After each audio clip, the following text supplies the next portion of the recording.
Australia గడ్డపై Australia చేతిలో తొలి వన్డేలో భారత్ ఓటమి, అలానే రోహిత్ కోహ్లీల వైఫల్యంపై భారత క్రికెట్ దిగ్గజం సీనియర్ విశ్లేషకుడు సునీల్ గవాస్కర్ సుదీర్ఘమైన విశ్లేషణ చేశారు. భారత్ ఓటమికి గల కారణాలపై, ముఖ్యంగా జట్టులో కీలక బ్యాట్స్మెన్లుగా పరిగణించబడే రోహిత్ శర్మ మరియు విరాట్ కోహ్లీల వైఫల్యంపై గవాస్కర్ తనదైన శైలిలో వ్యాఖ్యానం చేశారు. గవాస్కర్ తన విశ్లేషణలో ప్రస్తావించిన ముఖ్యమైన అంశం పెర్త్ పిచ్ స్వభావం. ఆస్ట్రేలియాలోని పిచ్లలోనే అత్యంత వేగవంతమైన బౌన్స్ తో కూడిన పిచ్లలో పెర్త్ ఒకటి. ఈ పిచ్ పై బ్యాటింగ్ చేయడం ఎప్పుడూ ఒక సవాల్తో కూడుకున్నదే. ఆస్ట్రేలియాలో అత్యంత బౌన్సీ పిచ్ పై ఆడినప్పుడు బ్యాట్స్మెన్లు సర్దుకుపోవడానికి కొంత సమయం పడుతుంది. ముఖ్యంగా రోహిత్ శర్మ, కోహ్లీ 7 నెలల సుదీర్ఘ విరామం తర్వాత అంతర్జాతీయ క్రికెట్లోకి తిరిగి రావడం ఈ కష్టాన్ని మరింత పెంచిందని గవాస్కర్ నొక్కి చెప్పారు. శుభ్మన్ గిల్, శ్రేయస్ అయ్యర్ వంటి ఇతర ఆటగాళ్లు సైతం పెర్త్ పిచ్ పై ఇబ్బందులు ఎదుర్కొన్నారని ఆయన గుర్తు చేశారు. తొలి వన్డేలో రోహిత్ శర్మ మరియు విరాట్ కోహ్లీ ఇద్దరూ తక్కువ స్కోర్లకే అవుట్ కావడం అందరినీ ఆశ్చర్యపరిచింది.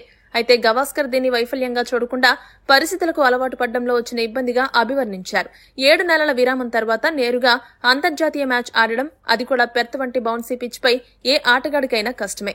శరీరం, మనస్సు రెండూ మ్యాచ్ రిథమ్ కు రావడానికి కొంత సమయం పడుతుంది.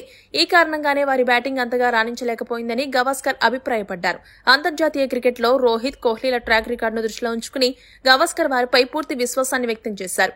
రోహిత్ శర్మ, విరాట్ కోహ్లీ రాబోయే 2 వన్డేలలో ఖచ్చితంగా పుంజుకుంటారని ఆయన ధీమా వ్యక్తం చేశారు.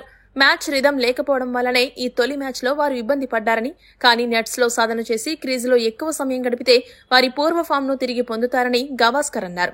అంతేకాకుండా వారు ఫామ్లోకి వస్తే భారత జట్టు స్కోర్లు మళ్లీ 300+ చేరుకుంటాయని ఆయన జోస్యం చెప్పారు.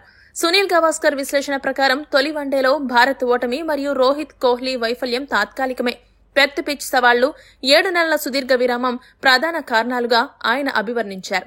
ఈ ఇద్దరు దిగ్గజ ఆటగాళ్లు త్వరలోనే తమ లయను తిరిగి పొంది భారత జట్టుకు విజయాన్ని చేకూరుస్తారని గవాస్కర్ బలంగా విశ్వసిస్తున్నారు. గవాస్కర్ నమ్మకం, అలానే అంచనాలు రాబోయే 2 వన్డేలలో నిజమవుతాయా? మీ అభిప్రాయాన్ని కామెంట్ చేయండి. మరిన్ని స్పోర్ట్స్ అప్డేట్స్ కోసం మా ఛానల్ ను సబ్స్క్రైబ్ చేసుకోండి.